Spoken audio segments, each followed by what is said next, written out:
So first off, Joletta, I just wanted to thank you so much for coming on to this project, the complexity of evidence from philosophy to the clinic. Um, you unpacked a lot that I think really is going to help a lot of people see that when we talk about dispositionalist approaches and these mutual manifestation partners and different things that Ronnie Lil Angem spoke about, and you'll hear Matt Lowe talk about the dispositionalist framework, you'll hear Roger Carey, but a lot of that is contained in the patient's story. And I wanted to talk to you a little bit, Joe, because you mentioned a lot of what is privileged as knowledge, what is privileged as evidence in a patient interaction. I'm curious if you were to define what evidence is, if you were to look at it from the more, I guess, dispositionalist, what is evidence in your mind in a patient encounter? Because what we think about it is this empiricist. It's only what we can see and sense and measure with a goniometer or a manual muscle tester or some sort of objectifying measure. I'm just curious what you would consider evidence now. That's such a great question. And it's funny because when I first put this talk together, I actually had a slide that said evidence on it with a definition. I'm going to see if I can find it really quickly right now. Of course, I'm not going to be able to find the one that I use. But so, evidence is a body of facts or information, according to this first definition that comes up, indicating whether a belief or proposition is true or valid. And I think so evidence is information or a body of facts that we can use to talk about whether or not something is true or not. And I think that we often look at the symptoms of pain as being all that we need to care about. And so what are the evidence for what this presentation is, what this person is coming in, their presentation, their history? We take their history, just kind of a violent proposition in and of itself, to find out what the facts are that we need, that we're already kind of predetermining what facts we need to hear from that person. So we're looking for key words or phrases to come to the diagnosis and ignoring the rest, all the subjective stuff that we don't think matters as much. And I think that that's an erroneous way of going about it. And I talked a little bit about it in the talk, that we privilege some aspects of biology, but not even the entirety of biology. And we narrow that privileged evidence of biological processes or symptoms or systems to things that we can see and can be objectified. So we focus a lot on anatomy and tissues, things that can be dissected, things that can be scanned, at processes, things that we can quantify in some way, and even in some regard behaviors. But we ignore the whole field of ecology and how all of these things are related to each other within the human organism, and then also how that human organism relates to the other organisms and environment around it. So we privilege all of these different things and call certain things evidence and certain things not, just based on based on what, and it's based on all of these kind of historical ways of coming to new knowledge, and those historical stories, those historically ways that we've socially constructed knowledge based on the political and economic times, the things that were important at those times, and we've built upon them, but we've never really questioned those foundations of what that knowledge was built upon and built from. And because we can't measure and see some things, then we don't consider them legitimate. We don't consider them real. That's why psychosocial is always called the soft sciences, and biology is the hard sciences. And again, the biology is just a very narrow portion of what biology is and what is known. So for me, evidence is so much broader. If it's about the pain, which is always going to be subjective, but I would argue it's not just a subjective experience, it's an intersubjective experience, because it's always experienced in relation to other people's. It's always experienced in a social world. It's always experienced with our own historical contexts and historical knowledge and historical stories that we've told and understood what pain is and what to do about it. And that book, The Story of Pain from Prayer to Painkillers, it's a hard read, it's a dense read, but really shows the evolution of our understanding of pain from when it used to be attributed to imbalanced humors.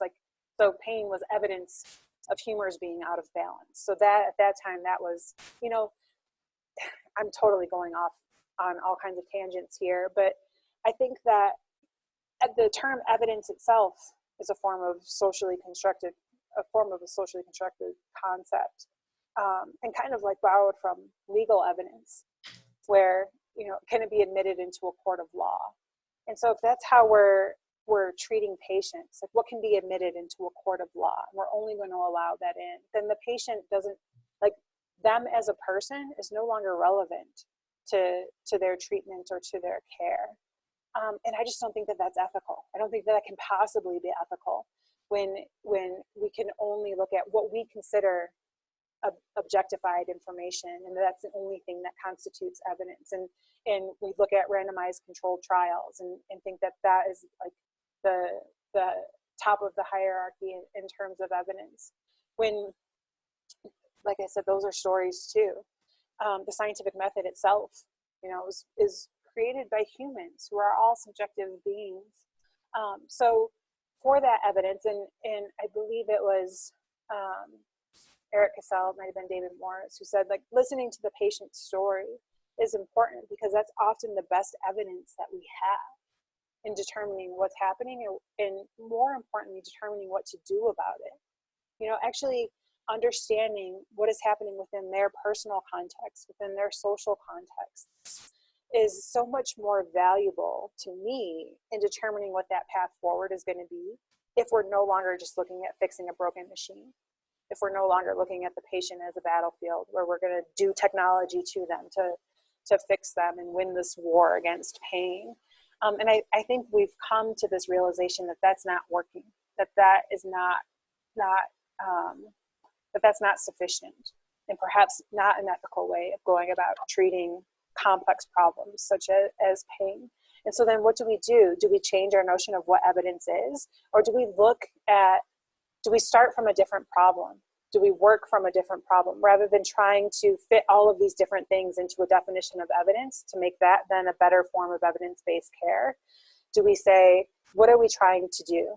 If we're trying to improve the lives of people living with pain, let's work back from there and figure out what ethical care looks like. And evidence might play a role in that, but I don't think we should keep using the same frameworks and trying to fit everything underneath them that we think. So should patient stories be considered evidence? I don't know that that's the right way of looking at the problem altogether. You know, should that be the framework that we're operating within, or should we work backwards to determine what the most ethical approach to treating people with complex conditions or complex pain might be? I mean, I don't know what the answers to that is, but I struggle with the word evidence now and trying to, so there's my non-answer. That was a really long non-answer. No, it's good, but I think, you know, you bring up some good points as far as like these.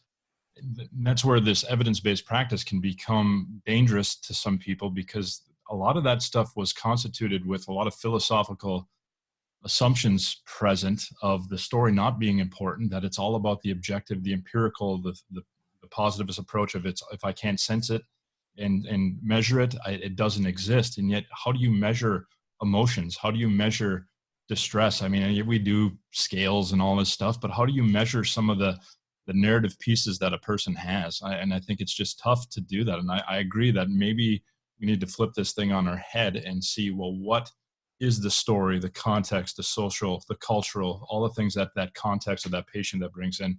And you nicely spoke about it in your talk too. What does the clinician bring in the picture? Because that whole metacognitive piece of what are the assumptions that we bring in that I think we don't recognize, and hope this project is about making us recognize that we are founded based on a lot of philosophical foundations that you pointed out nicely, that the patient's story is not privileged information. It's not stuff that's really taken seriously. It's this paternalistic, I'm the hero, physician who's going to come in and save the day. I'm going to win this war. You're going to be, so happy that I'm your knight in shining armor type thing. It falls flat for so many people. I mean, granted, we've also talked how medicine has done a really good job in a lot of other spaces. Yeah. And I mean, it's going to do a good job creating a vaccine for this horrible epidemic that we're under, pandemic that we're under right now. But it just misses the mark for a lot of these pain states that people are in. So I'm just looking at my questions here, because I had, if you were to say like, because you nicely talked too about, you know, evidence, is that really the best term? And I completely agree with you on that. But if you were to say research, like what is research missing in your opinion? Like, because evidence-based practice, we know it's the RCT is God, like, and it's all this objectified, quantified, empirical ways of looking at the human. But what do you think is missing when it comes to research and what you see out there? Yeah. I'm going to touch upon that, but I want to touch upon one thing that you said too, like the whole hero, I'm going to come in and fight this war of pain or whatever it might be. That's not good for clinicians either, because then what happens when you don't win? And that's why I wanted to bring in those metaphors, because that puts you in an untenable place as well. You know, and that just is shitty for everybody. Am I allowed to swear? So I just think we need to go about things differently, not just for patients. And I want to make that really clear that it's for clinicians too, that we need to start thinking about these things differently. Because if we approach this differently, it's going to be good for both. But in terms of research, and like you said, medicine is amazing, and we need to do all of these things. We need to have this quantitative work. We need to have randomized controlled trials. We just need to recognize that humans are always going to transcend a randomized controlled trial or any type of research that we put out there, because humans are never controlled for in the real world. They live in the big, messy, you know, socially complex, nuanced world out there. And they're not controlled for. None of their variables are controlled for out there. So we need to recognize the importance of those things and then also put them into a broader context. But right now, I think that we're so focused on that it's become the context, and that we ignore everything else. I've been getting more and more involved with qualitative research, especially with Fran Toy and her research group, who did a mega ethnography on a number of qualitative systematic reviews, and brought together, like, thematized that to find out what, in people's own words, kind of what their experience of pain was like and what their experience of seeking care was like. And I think we can learn so much from those studies that can help us to ask better questions on both sides, in the qualitative and the quantitative literature. But maybe the questions that we're asking when we're doing randomized controlled trials are not the best questions. You know, maybe if we include patients more in those processes, if we partner with patients more from the establishment of some research questions through the actual, you know, doing of the research, maybe we would come to different ways of looking at these problems and different ways of solving for them and testing those potential solutions. So I think that we need to look more into qualitative research, and also just learning from patient stories, from people's stories, just learning from humans, you know, fellow humans. We're all humans. We all suffer. We all experience pain. What can we learn from those very human experiences that might inform research a little bit differently? And one of the questions, because I'm the patient and public research, or patient and public partnership editor at JOSPT now, and one of the questions that I brought up is just in the questions that are asked. It seems in a lot of papers that are submitted, they're making assumptions just in those questions that are not based on anything. So we're testing things in randomized controlled trials that are supposed to be the epitome of the research hierarchy, or the top of the research hierarchy. But the questions themselves are probably not that great of a question. So what can we do to make those questions better, to make research better? And there's so much that is going to go into that, because the whole, you know, academic institution needs to be, you know, rethought in terms of why research is done in the first place. And if it's done for tenure, if it's done for publication rates, if it's done for those types of things, it might look different than if it's done for solving for important problems. So there's so many things that go into what research should look like and what research should be. But I do think one of the things that we can do now is look more towards the qualitative research, and see what questions we can draw from that, not just from what the experience of pain is like, but what that experience of seeking care is like and where it goes wrong. And then also the experience of people recovering and getting better or being able to live well with pain. What are those people doing that we might be able to explore a little bit more through the research, to find those solutions? And I think that partnering with patients in research is a way that we can improve research too, especially when it comes to this very lived experience of pain, especially when it comes to chronic and ongoing and kind of more complex pain presentations. If our ultimate goal is to help people with pain or serve people with pain, then they should probably be a part of the conversation, a part of the coming up with the questions that we're asking, and being able to sit at the table and have those conversations. No, that's great. As it relates to communication, because you speak to how often this created body of knowledge that we've sculpted through a lot of biased ways of looking at the human, of course, has given us this predetermined facts that we're looking for. It almost has given us a script of communication, if you kind of put it that way. But I'm just curious. I mean, we miss obviously the facts that the facts of the human experience, the facts that the truths that the patient lives by each day. I'm just curious, and you mentioned John Lerner's work. He's probably a pioneer in this whole narrative. He's one of the leading voices of a few others, of course. But where do you see communication fitting this whole evidence? As far as like how, I guess, with the qualitative research and you discussing how it's going to hopefully help us ask better questions, because we might know some of those truths that people are living by and some of the truths that they live by that might dictate how they're going to navigate their way with you in clinic. We have plenty of data on expectations dictating outcomes. We have a lot of data on other maybe psychosocial factors that have some prognostic abilities. I'm just curious with the whole communication piece and evidence being communicated as this predetermined fact.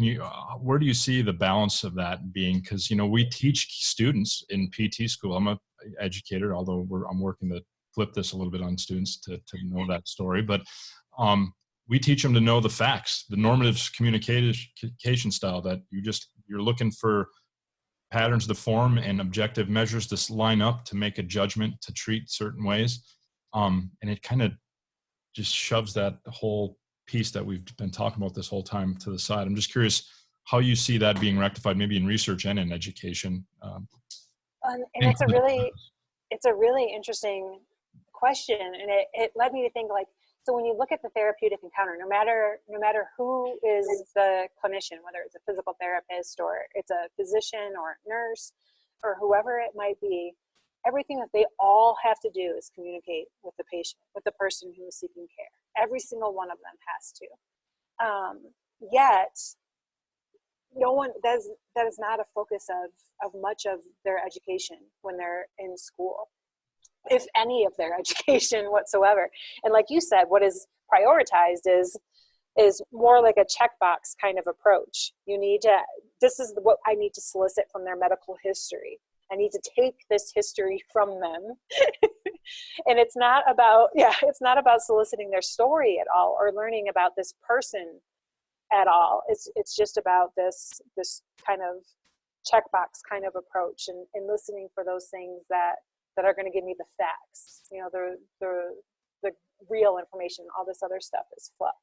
So how do we change that? How do we change that approach? And it would be interesting to explore that through both the research, like research into education and research into training of clinicians. And there is some qualitative research. There's a lot of qualitative research that talks about, when care goes well, it often has to deal with how a person was communicated with and if the clinician was empathetic and compassionate and those sorts of things, regardless of what the actual outcome was. They could have a bad objective outcome, but their experience was great, and they had a very positive medical experience through being listened to and heard and conversed with and all of those sorts of things, because some problems are not fixable. You know, some suffering is not, like we can't alleviate all suffering. It's just not going to happen, especially if we're not at the same time that we're trying to treat individuals, trying to address some of these larger social issues that impact everybody's health.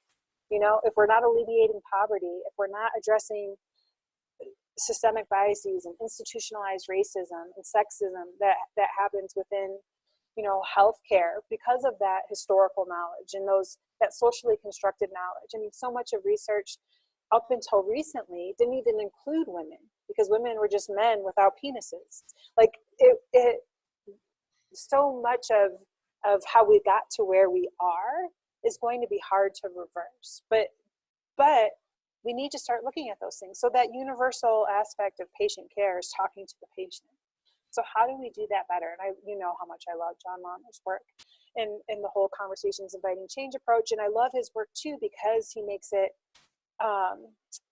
he is specifically addressing like a 10-minute consult rather than having like these long discussions. One of the slides I actually got rid of slides because I had too many, was on how long it actually takes patients to tell their story. And on average, it's like 2 minutes. And on the outside, it's like 5. And I'm sure there's some outliers for sure. Most people get it done in like 90 seconds.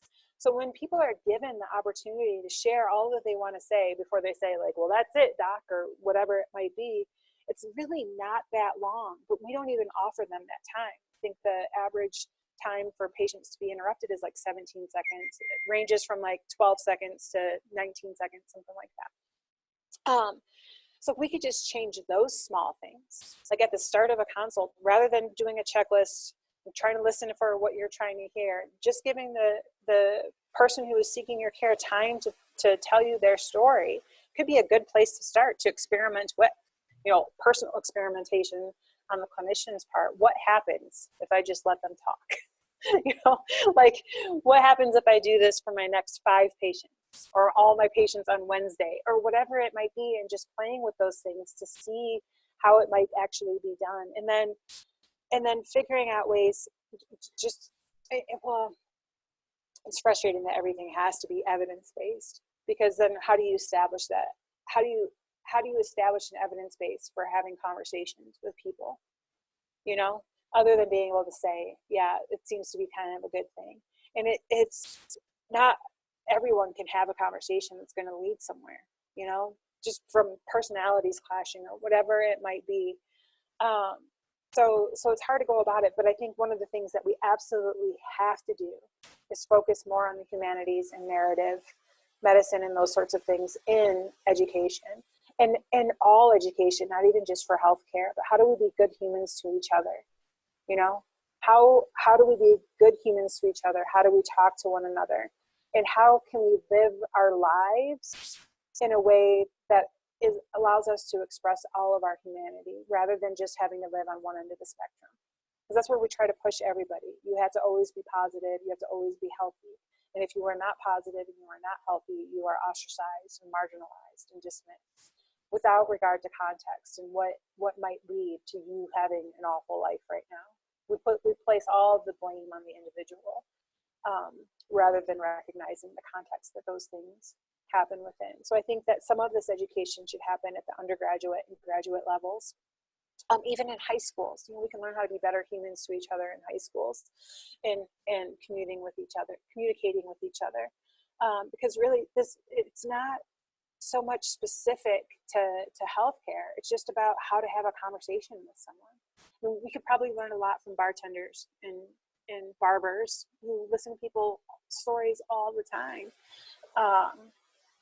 And are able to just take it in, and they don't try to fix it, you know? And I think that's the hardest part, is getting out of that mentality of I have to find something within the story to fix, rather than I just need to hear this story and sit with this person suffering in this moment.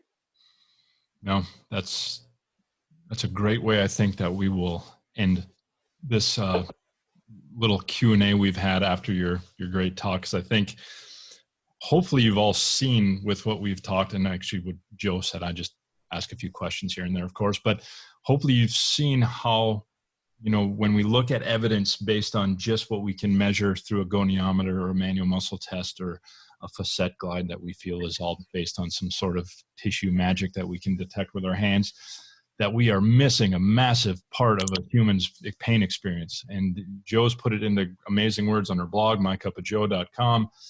She's got presentations out there. She's got talks that she's done for us at Modern Pain Care. We have her speaking to our classes just so students can see this, because we've created a workforce of clinicians who privilege the empirical RCT to the detriment of human beings and their experiences and their lives and the context that they live. And hopefully this project, and especially with what Joe's just said, is giving you guys some good things to think about that'll hopefully help you understand that there's Joletta Beltons and Tina Prices and Pete Moores that are walking through your clinic each day, that if you maybe stop to try to hear their story and the things that, if you look at that dispositional approach, the dispositions that live in their life that might be that might be coming together to have them move in certain directions, that maybe you can help them move in a better direction. But I'm curious, what would be any parting thoughts or recommendations for folks when they're considering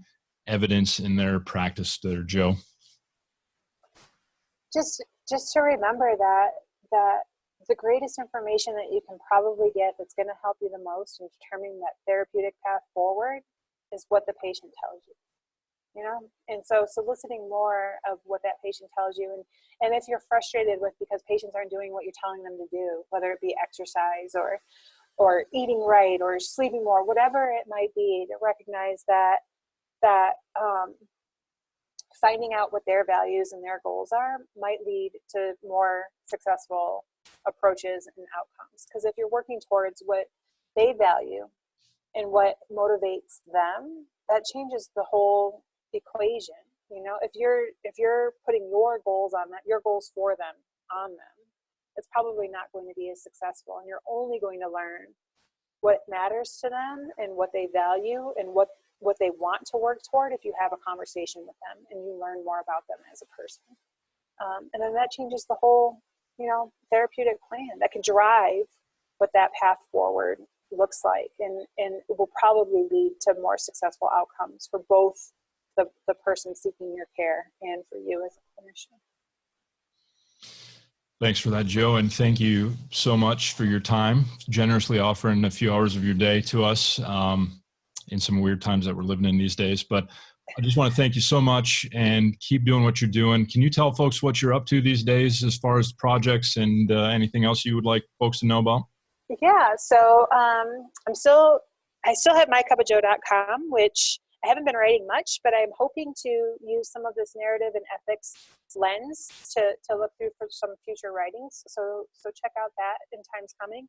I am the co-chair of the Global Alliance of Pain Patients Task Force, the Global Alliance of Pain Patient, Global Alliance of Pain Patient Advocates Task Force for IASP, the International Association of Pain. We're a presidential task force that was established last year to kind of integrate that lived experience voice into the research study of and education about pain and helping IASP to achieve that mission. And that's a really exciting project, and we should have some exciting stuff coming out in the year to come. I don't know what's going to happen with the World Congress and things like that for this year, but we just had a webinar this last week with Keith Meldrum and Michael Falcon and Mary Wing, who are all amazing pain patient advocates.